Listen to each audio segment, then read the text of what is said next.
Hey guys, welcome to Eclipse Education. तो आज से हम लोग स्टार्ट करने जा रहे हैं एक नया सब्जेक्ट जो कि होगा इकोनॉमिक्स। तो इकोनॉमिक्स के लिए यूजुअली स्टूडेंट्स क्या करते हैं, बजट और इकोनॉमिक्स सर्वे पढ़ के जाते हैं। लेकिन जैसा एग्जाम का स्वरूप बदलते जा रहा है, कंपटीशन लेवल बढ़ते जा रहा है, इसमें सिर्फ इकोनॉमिक सर्वे और बजट से क्वेश्चन नहीं रहते, बल्कि इसके कंसेप्ट से क्वेश्चन रहते हैं। जैसे इंडस्ट्रियल पॉलिसी हो गया, इन्फ्लेशन क्या होता है, टाइप्स ऑफ इन्फ्लेशन, और अलग अलग जो टॉपिक्स हैं उससे क्वेश्चंस रहते हैं। सिर्फ बजट और इकोनॉमिक सर्वे से क्वेश्चन नहीं रहते हैं। तो देखिए, ये सभी अपकमिंग एग्जाम्स हो गया, जैसे बीपीएससी एईडीओ या फिर बीएसएससी सीजीएल4 बिहार दरोगा या फिर बिहार लेजिस्लेटिव काउंसिल, यानी कि बिहार विधान परिषद में बहुत सारे पोस्ट की वैकेंसी आई है। तो उसमें भी इससे 5 से 10 क्वेश्चन रहते ही हैं इकोनॉमिक्स से सभी एग्जाम्स में। अगर हम लोग बीपीएससी मेंस की भी बात करें तो उसमें भी ये क्वेश्चंस रहते हैं, और एसएससी सेंट्रल लेवल की जो एग्जाम होती है उसमें भी इकोनॉमिक्स से क्वेश्चंस रहते हैं। लोग क्या करते हैं, इसे नजरअंदाज करते हैं। तो चलिए, इस सब्जेक्ट को मैं इतना आसान बना दूंगा कि आप लोगों को पढ़ने में मजा आ जाएगा, इकोनॉमिक्स से प्यार हो जाएगा। पूरा कंसेप्ट मैं क्लियर कर दूंगा, छोटा छोटा वीडियो लाऊंगा, बहुत लंबा वीडियो नहीं। तो चलिए सेशन को स्टार्ट करते हैं। मेरा नाम है अभिषेक, इक्लिप्स एजुकेशन में आपका स्वागत है।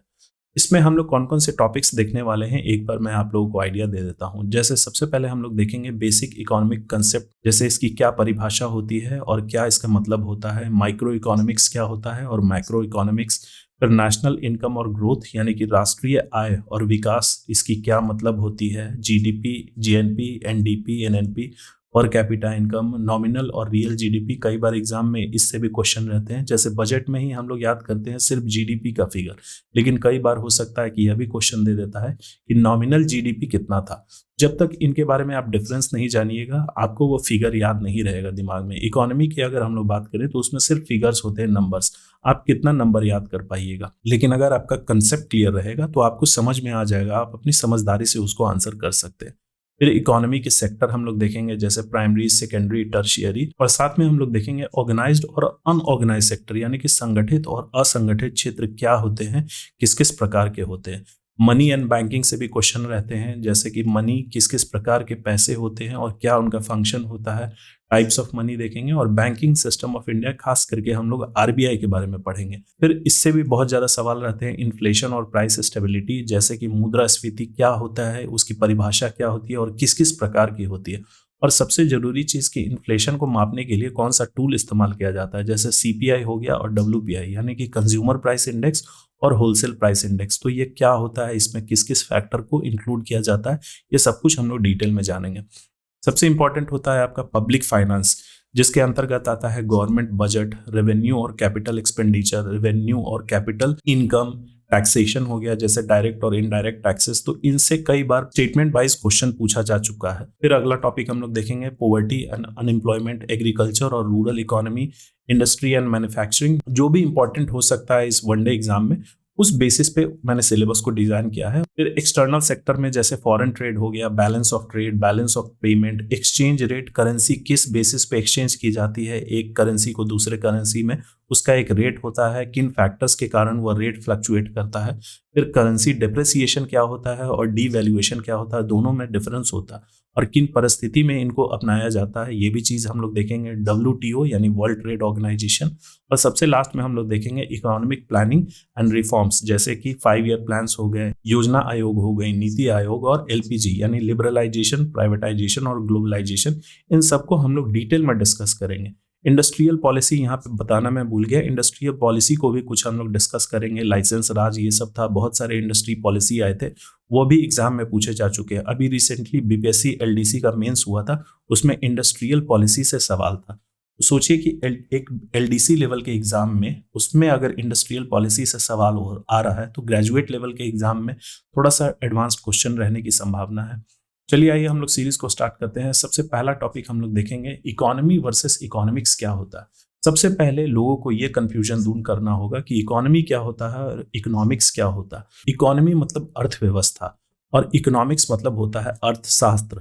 तो अर्थव्यवस्था वह वास्तविक व्यवस्था है जिसमें वस्तुओं और सेवाओं का उत्पादन, वितरण और उपभोग होता है। बेसिकली यह एक तरीके का सिस्टम है, एक्चुअल सिस्टम है जो हमें दिखता है, जिसमें प्रोडक्शन कैसे हो रहा है, प्रोडक्शन के बाद उसका डिस्ट्रीब्यूशन कैसे हो रहा है और लोग उसको कैसे कंज्यूम कर रहे हैं, गुड्स एंड सर्विसेज का, यह इकोनॉमी में दर्शाता है, एक अर्थव्यवस्था में दर्शाता है। इकोनॉमी जब भी हम लोग डिस्कस करते हैं वह किसी जगह से रिलेटेड रहता है, जैसे कि वह किसी शहर का इकोनॉमी हो गया या फिर किसी गांव का इकोनॉमी या पूरे देश का या फिर विकसित देशों का या फिर विकासशील देशों का। हम लोग जब भी इकोनॉमी को डिस्कस करते हैं तो इस संदर्भ में।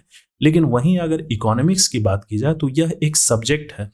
अर्थशास्त्र एक सामाजिक विज्ञान है, एक तरीके का यह सोशल साइंस है जो यह बताता है कि सीमित संसाधनों के बीच मानव व्यवहार और निर्णयों का अध्ययन कराता है। तो ये बेसिकली एक सब्जेक्ट है इकोनॉमिक्स, अर्थशास्त्र, जैसा कि लास्ट में लिखा हुआ है शास्त्र, जो यह बताता है कि कैसे कोई इंडिविजुअल और सोसाइटी चॉइस लेता है स्कार्सिटी में, मतलब कि जब संसाधन सीमित है उसमें कैसे यह चॉइस लिया जाता है, यह हम लोग अर्थशास्त्र में पढ़ते हैं। जैसे कि हमारे पास संसाधन जो है मोस्टली सीमित है। अगर हम लोग बात करें हीरे की, तो हीरा क्या है, लोग तो उसको यूज कर रहे हैं, जिनके पास कैपेबिलिटी है, जिनके पास पैसा है, वो यूज कर रहे हैं, वो उसको खरीद रहे हैं, लेकिन है तो वह सीमित ही, किसी एक ही जगह होती है, बहुत ही सीमित मात्रा में होती है, बहुत महंगा है। वही दूसरा हम लोग बात करें पेट्रोल की, तो पेट्रोल क्या है, वो भी तो सीमित है, वो भी स्कार्स मटेरियल है, लेकिन उसको भी किस तरीके से यूज किया जा रहा है वह हम लोग इकोनॉमिक्स में पढ़ते हैं। उसमें बहुत सारे थ्योरीज होते हैं, अलग अलग विशेषज्ञ द्वारा थ्योरीज दिया गया है, उसी को हम लोग पढ़ते हैं। और जब इकोनॉमिक्स को पढ़ के हम लोग अप्लाई करते हैं तब वह बन जाता है इकोनॉमी, यानी अर्थव्यवस्था बन जाता है। इसको हम लोग समझ सकते हैं इकोनॉमिक्स को कि यह एक ग्रामर है, और इकोनॉमी को हम लोग समझ सकते हैं कि यह एक भाषा है। बिना ग्रामर के भाषा का निर्माण नहीं किया जा सकता। चलिए अब और आगे हम लोग डिटेल में पढ़ते हैं एक एक करके। तो इकोनॉमी क्या होती है उसके बारे में हम लोग थोड़ा सा डेफिनेशन देखते हैं। अर्थव्यवस्था का मतलब है लोग असल जिंदगी में पैसा कैसे कमाते हैं, कैसे खर्च करते हैं, उत्पादन कैसे करते हैं और संसाधनों का उपयोग कैसे करते हैं। अर्थव्यवस्था यही चीज दर्शाता है। यह वह है जो हम अपने आसपास होते हुए देखते हैं, जो हमारे आसपास जीवन में बीतता है, उसे हम लोग अर्थव्यवस्था के नाम से जानते हैं। जैसे कि लोग कैसे पैसा कमा रहे हैं, क्या बिजनेस कर रहे हैं या फिर वह नौकरी कर रहे हैं, और कितना पैसा कमा रहे हैं, उसको खर्च कहाँ कर रहे हैं, उत्पादन कैसे कर रहे हैं, और जो भी उनके पास लिमिटेड रिसोर्सेज है उसका यूटिलाइजेशन कैसे कर रहे हैं। जैसे कि एक गरीब इंसान भी रोटी खा रहा है और एक अमीर इंसान भी रोटी खा रहा है, लेकिन डिपेंड करता है कि वह पैसा कितना कमा रहा है, रोटी के साथ क्या वह पनीर बटर मसाला खा रहा है, और वहीं दूसरा गरीब इंसान उसी रोटी के साथ नमक खा रहा है। तो यह अर्थव्यवस्था को दर्शाता है। जैसा कि स्टार्टिंग में मैंने बताया था, अर्थव्यवस्था हमेशा किसी जगह को रिप्रेजेंट करता है। जैसे इंडियन इकोनॉमी हो गया, रूरल इकोनॉमी, अर्बन इकोनॉमी या फिर डेवलप्ड नेशन इकोनॉमी, इस तरीके से। इसका एग्जाम्पल हम लोग देखते हैं, किसान फसल उगाते हैं, फैक्ट्रियां सामान बनाती हैं और दुकानें वस्तुएं बेचती है। तो ये सब हम लोग आसपास में होते हुए देख सकते हैं, उसको हम लोग अर्थव्यवस्था कह सकते हैं। लेकिन वहीं अगर हम लोग अर्थशास्त्र की बात करें तो यह वह विषय है जो समझाता है कि अर्थव्यवस्था कैसे काम करती है। उन सब के काम करने के पीछे जो रीजन होता है, जो लॉजिक होता है, वह हमें अर्थशास्त्र के द्वारा ही मिलता है। यह वह है जिसे हम पढ़ते हैं, सीखते हैं और समझते हैं कि अगर आपके पास इतना इनकम आ रहा है तो उसमें से आप इतना पैसा को सेविंग्स में करिए, और चूंकि वो सेविंग्स ऐसा जगह इन्वेस्ट करिए या सेविंग्स करिए जो कि आपको फ्यूचर में रिटर्न देगा। तो वो सब हम लोग अर्थशास्त्र में पढ़ते हैं। तो इकोनॉमिक्स में बेसिकली क्या क्या होता है, मांग का नियम, ये सब थ्योरीज हो गया, law of demand, inflation theory. तो लॉ ऑफ डिमांड यानी मांग का नियम, यह दर्शाता है कि जिस चीज की मांग ज्यादा होगी उस चीज की वैल्यू भी ज्यादा होगी। ये लॉ ऑफ डिमांड में एक एक्सेप्शन है, जैसे वाटर और डायमंड, यानी कि पानी और हीरा। पानी उतना ही मात्रा में अवेलेबल है और उसकी मांग भी उतनी ही है। हीरा का देखिए, वह चीज भी बहुत कम है लेकिन उसकी मांग बहुत ज्यादा नहीं है। मांग है उसकी लेकिन उतनी भी ऐसी भी नहीं है कि वह पानी के बराबर हो जाए। तो ये एक एक्सेप्शन होता है, लेकिन बाकी चीजों में आप देखिए मार्केट में जिस चीज की मांग ज्यादा होती है उसके प्राइसेस बढ़ जाते हैं। उदाहरण के तौर पे हम लोग देख सकते हैं, इसमें हम लोग क्या क्या पढ़ते हैं कि दाम क्यों बढ़ते हैं, बेरोजगारी क्यों होती है और महंगाई क्यों बढ़ती है। ये सब चीज हम लोग इकोनॉमिक्स में पढ़ते हैं, यानी कि अर्थशास्त्र में। इसके पीछे हम लोग रीजन जानते हैं कि दाम क्यों बढ़ रहा है, महंगाई इतनी क्यों हो रही है। और जब इसके फिगर्स को हम लोग पढ़ते हैं कि इतना परसेंटेज ये है, तो वो इकोनॉमी में दर्शाया जाता है, यानी कि अर्थव्यवस्था में वह चीज दर्शाता है। अब चलिए इसका क्या नेचर होता है, प्रकृति क्या होता है, तो दोनों का अलग अलग प्रकृति होता है। अगर हम लोग अर्थव्यवस्था की बात करें तो ये वास्तविक होता है, जो एक्चुअल में हो रहा है वही चीज हमें दिखता है, प्रैक्टिकल होता है यानी व्यवहारिक होता है और दिखाई देने वाली होती है, ये हमें दिख जाता है एक्चुअली फिगर। लेकिन अगर अर्थशास्त्र की हम लोग नेचर की बात करें तो यह पुस्तकों पर आधारित होती है, बुक बेस्ड होती है, विचारात्मक यानी कि आइडिया बेस्ड होती है। किसी थ्योरिस्ट ने, किसी स्कॉलर ने ये थ्योरी दिया, जैसे फिलिप्स कर्व ने आपने पढ़ा होगा। फिर लॉ ऑफ डिमांड में अलग अलग ग्राफ हैं, वो चीज अलग अलग दर्शाती है। इक्विलिब्रियम है जहाँ पे डिमांड और सप्लाई बराबर हो जाते हैं। ये सब आइडिया बेस्ड है। और विश्लेषणात्मक यानी कि एनालिटिकल है। अगर कोई चीज को ठीक करना है इकोनॉमी में, एक अर्थव्यवस्था में, तो वो हम लोग इकोनॉमिक्स के जरिए ही करते हैं। अगर हमें भाषा का सुधार करना है तो हम लोग ग्रामर के बुक को पलटाते हैं, ग्रामर के नियमों को हम लोग देखते हैं। तो ये इसकी नेचर होती है। अब इसका स्कोप यानी क्षेत्र, तो इकोनॉमी जो होती है यानी अर्थव्यवस्था किसी देश या क्षेत्र तक सीमित होती है। जैसे भारतीय अर्थव्यवस्था, जैसा कि मैंने स्टार्टिंग में ही आपको बताया था, अर्थव्यवस्था हमेशा किसी जगह को रिप्रेजेंट करेगी और हर जगह का अर्थव्यवस्था अलग होता है। जैसे इंडियन इकोनॉमी की अगर हम लोग ओवरऑल बात करें तो वो पूरे देश की इकोनॉमी को रिप्रेजेंट करेगा। लेकिन वही इंडियन इकोनॉमी के अंतर्गत हम किसी विशेष गांव या किसी विशेष शहर की हम लोग बात करें तो उसका इकोनॉमी भारतीय अर्थव्यवस्था से अलग होगा। इसका पार्ट ही है लेकिन अलग होगा। यूएस इकोनॉमी अलग है। लेकिन अर्थशास्त्र की अगर हम लोग बात करें, यह शास्त्र है, तो इसके नियम हर जगह लागू होते हैं। अगर लॉ ऑफ डिमांड है तो वह भारतीय अर्थव्यवस्था में भी लागू होगा और यूएस के अर्थव्यवस्था में भी लागू होगा। तो यह यूनिवर्सल है, सभी जगह एप्लीकेबल होता है इकोनॉमिक्स। एग्जाम्पल के तौर पे हम लोग देख सकते हैं, भारतीय अर्थव्यवस्था अमेरिकी अर्थव्यवस्था से अलग है, लेकिन मांग का नियम सेम ही है। लॉ ऑफ डिमांड तो सेम ही रहेगा, दुनिया के किसी भी जगह अप्लाई किया जाएगा। तो अब अर्थव्यवस्था के कुछ घटक होते हैं, जैसे प्रोडक्शन हो गया यानी उत्पादन, कंजम्पशन उपभोग, और डिस्ट्रीब्यूशन यानी कि वितरण। कोई भी चीज को पहले बनाया जाता है, वस्तुएं के निर्माण की जाती है, उसके बाद उस वस्तुओं का उपयोग किया जाता है, और लास्ट में जब इनकम होता है तो उस आय का बंटवारा किया जाता है डिस्ट्रीब्यूशन में। और इसमें कुछ सेक्टर होते हैं, जैसे प्राइमरी सेक्टर हो गया, सेकेंडरी सेक्टर हो गया और टर्शियरी सेक्टर हो गया। इन सब को हम लोग सेक्टर्स ऑफ इंडियन इकोनॉमी को हम लोग डिटेल में डिस्कस करेंगे आगे के वीडियोस में।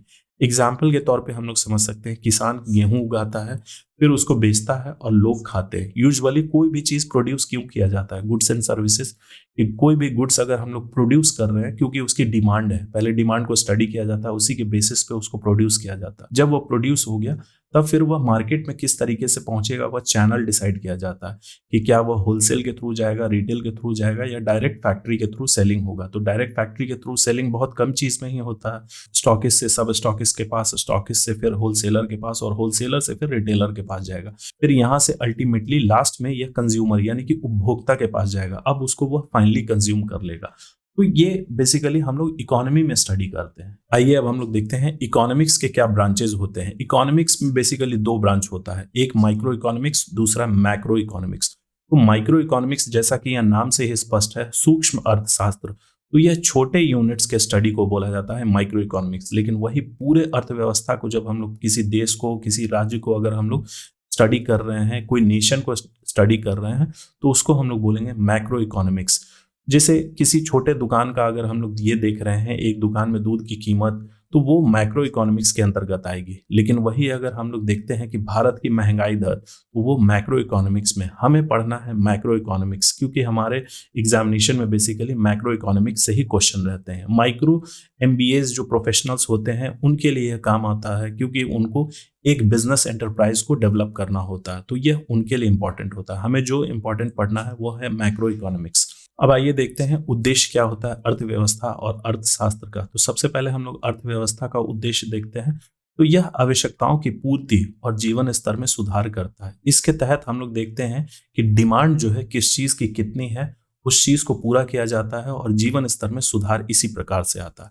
अगर हम लोग अर्थशास्त्र की ऑब्जेक्टिव की बात करें तो ये समस्याओं का विश्लेषण और समाधान सुलझाने के लिए काम आता है। कोई भी समस्या है हमारे सामने, जैसे महंगाई दर बहुत बढ़ी जा रही है, तो उसकी वो हमारे लिए एक समस्या है। उसका विश्लेषण करने के लिए हम लोग कुछ रूल्स को फॉलो करेंगे कि इस देश में इस रूल को कैसे अपनाया गया था, उस देश, जैसे कि अगर हम लोग कंट्रीज की बात करें वेनेजुएला की, वहां पे इन्फ्लेशन नहीं बल्कि हाइपर इन्फ्लेशन है, तो वह कैसे उस समस्या से जूझती है, क्या उसी को वह लाइफस्टाइल बना ली है, या फिर उससे वह निजात पाने के लिए किस तरीके का कौन सा रूल वो अपनाती है, तो उसका हम लोग विश्लेषण करते हैं और उसी में समाधान सुलझाने की कोशिश करते हैं।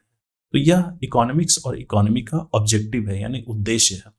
अब यह नीति निर्माण में किस तरीके से काम आती है, तो यह वास्तविक प्रदर्शन और स्थिति को दर्शाती है। हमारे देश में जो बजट है वो हर साल रिलीज किया जाता है, जारी किया जाता है। वो बेसिकली दिखाता है कि हमारा देश जो है कैसा परफॉर्म कर रहा है और हमारे देश की स्थिति को दर्शाती है। तभी तो हम लोग वर्ल्ड में रैंकिंग करते हैं कि हमारा जो वो इकोनॉमी है, इंडियन इकोनॉमी, वह टॉप 5 कंट्रीज में है और अमेरिका की इकोनॉमी जो है वह टॉप पे है। तो यह चीज इकोनॉमी के जरिए दर्शाई जाती है। लेकिन वही अगर हम लोग अर्थशास्त्र की बात करें कि उसका पॉलिसी मेकिंग में क्या काम है, तो देखिए वह नीति निर्माण और योजना में मार्गदर्शक की तरह काम करती है, यानी कि एक गाइडलाइन की तरह काम करती है कि कैसे हम लोग ये इन्फ्लेशन रेट को कंट्रोल कर सकते हैं, कितना हमारा इस सेक्टर में हम लोग खर्च करें कि दूसरे सेक्टर में कोई इम्पैक्ट ना पड़े, निगेटिव इम्पैक्ट ना पड़े। जैसे एग्जाम्पल के तौर पे देख सकते हैं, बजट जो है यह अर्थशास्त्रीय अध्ययन पर आधारित होता है। जो भी बजट बनाते हैं वह इकोनॉमिक्स के स्पेशलिस्ट होते हैं। तो इकोनॉमी और इकोनॉमिक्स को समझने के लिए थोड़ा सा मैंने चीजों को सिंप्लीफाइड तरीके से यहाँ लिखा है। देखिए, इकोनॉमी मतलब प्रैक्टिकल सिस्टम। जो भी हमने इकोनॉमिक्स में पढ़ाई किया, जो भी हमने ग्रामर रूल्स वगैरह पढ़ा है, उसको प्रैक्टिकली जब हम लोग अप्लाई कर रहे हैं, उसको हम लोग इकोनॉमी बोल सकते हैं। और इकोनॉमिक्स, जैसा कि मैंने पढ़ा बताया आपको, यह स्टडी ऑफ दैट सिस्टम है, यानी कि उस व्यवस्था का अध्ययन है जो हमने लागू किया है। एक्चुअली इकोनॉमी जो है वह वास्तविक है, वो हमें दिखता है, लेकिन अर्थशास्त्र जो है वह कंसेप्चुअल है, यानी कि अवधारणात्मक है। उसे हम लोग अवधारणा के बेसिस पे हम लोग ये करते हैं कि ऐसा करेंगे तब वैसा होगा, लेकिन वैसा करने के बाद रियलिटी क्या होता है वह हमें इकोनॉमी यानी अर्थव्यवस्था के जरिए पता चलता है। अब आइए लास्ट में कंक्लूजन देख लेते हैं, हमारा पूरा कंसेप्ट क्लियर हो जाएगा। अर्थव्यवस्था बेसिकली यह बताता है कि हमारे पास क्या मौजूद है। जैसे कि अगर हम लोग देश की बात करें, हम लोग भारत देश की बात करें, तो हमारे पास क्या क्या रिजर्व्स है, पेट्रोल है, सोना है, कितना है वह हमें दर्शा रहा है एक इकोनॉमी में। लेकिन वही अर्थशास्त्र क्या बताएगा कि इसको हम लोग क्यों और कैसे काम कर सकते हैं अपने अर्थव्यवस्था को, अपने देश को बेहतर बनाने के लिए। बस यही डिफरेंस होता है। अब चलिए इस पे बेस्ड कुछ एमसीक्यू हम लोग कर लेते हैं, तब हमारा कंसेप्ट जो है वह 100% क्लियर हो जाएगा। सबसे पहला क्वेश्चन है, निम्नलिखित में से कौन सा अर्थव्यवस्था का सबसे सही वर्णन करता है? तो ऑप्शन ए हम लोग देखते हैं, सीमित संसाधनों में मानव व्यवहार का अध्ययन, उसको हम लोग अर्थव्यवस्था बोलते हैं। या फिर उत्पादन और उपभोग की व्यवहारिक व्यवस्था, आर्थिक सिद्धांतों का संग्रह, या फिर केवल सरकारी नीतियां। तो इसका राइट आंसर होगा ऑप्शन बी। यह उत्पादन और उपभोग की व्यवहारिक व्यवस्था को दर्शाता है, practical system of production and consumption को दर्शाता है एक इकोनॉमी यानी कि अर्थव्यवस्था। चलिए दूसरा क्वेश्चन है, महंगाई, बेरोजगारी और राष्ट्रीय आय का अध्ययन किससे संबंधित है? तो इसका राइट आंसर होगा ऑप्शन सी, मैक्रो इकोनॉमिक्स। ये पूरे देश में दर्शा रहा है, किसी कंपनी में थोड़ी दर्शाएगा कि उसमें कितनी बेरोजगारी है, कितनी महंगाई है और राष्ट्रीय है। जब यहाँ वर्ड आ गया राष्ट्रीय आय, तो यह पूरे एक राष्ट्र को रिप्रेजेंट कर रहा है। तो वो जब भी हम लोग पढ़ेंगे मैक्रो इकोनॉमिक्स में, माइक्रो एक बिजनेस यूनिट के अंतर्गत होता है। चलिए अगला क्वेश्चन है, निम्न में से कौन अर्थशास्त्र का उदाहरण है, अर्थव्यवस्था का नहीं? कपड़ा बनाने वाली फैक्ट्री, बाजार में फसल बेचते किसान, मांग का नियम, या फिर दुकानें सामान बेचती हुई।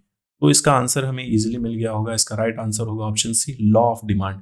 यह अर्थशास्त्र का उदाहरण पूछ रहा है, अर्थव्यवस्था का नहीं। यह अर्थव्यवस्था है, यह भी अर्थव्यवस्था को दर्शा रहा है और यह भी अर्थव्यवस्था को दर्शा रहा है। चलिए अगला क्वेश्चन है, क्षेत्र यानी स्कोप जिसको हम लोग बोलते हैं, उसके संबंध में कौन सा कथन सही है? अर्थव्यवस्था सार्वभौमिक है, अर्थशास्त्र जो है यह स्थानीय है। यह गलत हो जाएगा। अर्थव्यवस्था जब भी होती है वह स्थानीय होती है और अर्थशास्त्र सार्वभौमिक होता है। तो इसीलिए इसका राइट आंसर होगा ऑप्शन सी, अर्थव्यवस्था देश विदेश से जुड़ी होती है, लेकिन अर्थशास्त्र जो है यह यूनिवर्सल होता है, सार्वभौमिक होता है। चलिए अगला क्वेश्चन है, क्वेश्चन नंबर 5।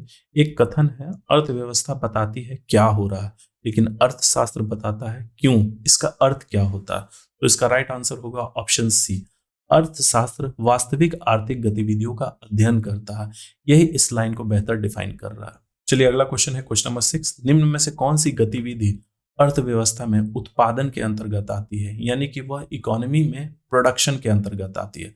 तो इसका राइट आंसर होगा ऑप्शन सी, मोबाइल फोन बनाना। मोबाइल फोन प्रोड्यूस किया जाता है, मैन्युफैक्चर किया जाता है, लेकिन सब्जी खरीदना है, यह क्या है? परचेजिंग को दिखा रहा है। भोजन करना एक बिहेवियर को दिखा रहा है। टीवी देखना, यह भी एक बिहेवियर को दिखा रहा है। चलिए अगला क्वेश्चन है, क्वेश्चन नंबर 7। सरकार द्वारा बजट बनाने में मुख्य रूप से किसका ज्ञान उपयोग होता है? तो इसका राइट आंसर होगा ऑप्शन सी, इकोनॉमिक्स। इकोनॉमी वो जब प्रैक्टिकल अप्लाई होता है इकोनॉमिक्स, उसी को हम लोग इकोनॉमी बोलते हैं। समाजशास्त्र ये किसी और चीज को दर्शाता है, हिस्ट्री यह भी किसी और चीज को दर्शाता है। बजट बनाने में हम लोग बेसिकली अर्थशास्त्र का नियम होता है, नियम और कानून, उसी को हम लोग अप्लाई करते हैं। अगला क्वेश्चन है, एक दुकान में दूध की कीमत का अध्ययन किसके अंतर्गत आता है? तो इसका राइट आंसर होगा माइक्रो इकोनॉमिक्स। यह एक बिजनेस यूनिट के बारे में बताया जा रहा है, तो वह हमेशा माइक्रो इकोनॉमिक्स के तहत आएगा। लेकिन वही अगर एक देश की बात आती है तो वो मैक्रो इकोनॉमिक्स हो जाएगा। चलिए अगला क्वेश्चन देखते हैं, कौन सा युग्म सही सुमेलित है? तो इसका राइट आंसर होगा ऑप्शन सी, इकोनॉमी यानी कि रियल एक्टिविटीज, अर्थव्यवस्था वास्तविक गतिविधियों को दर्शाता है। अब इस सीरीज का लास्ट क्वेश्चन है क्वेश्चन नंबर 10, अर्थशास्त्र मुख्य रूप से किस समस्या का समाधान खोजने का प्रयास करता है? अर्थशास्त्र यहाँ पूछा जा रहा है, इकोनॉमिक्स, तो इसका राइट आंसर होगा ऑप्शन ए, असीमित इच्छाएं और सीमित संसाधन।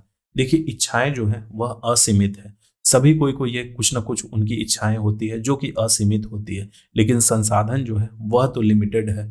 उस समाधान का समस्या खोजने के लिए ही अर्थशास्त्र काम आता है, और जब उसको अप्लाई कर देते हैं वो प्रैक्टिकल लाइफ में उभर के आ जाता है, तो उसको हम लोग इकोनॉमी बोलते हैं, यानी अर्थव्यवस्था। चलिए यहाँ हमारा इकोनॉमी का लेक्चर 1 कंप्लीट हुआ। अब बहुत जल्दी मिलते हैं दूसरे लेक्चर के साथ, कुछ दूसरे टॉपिक के साथ। So thank you for watching, please subscribe, share और लाइक करना ना भूलें।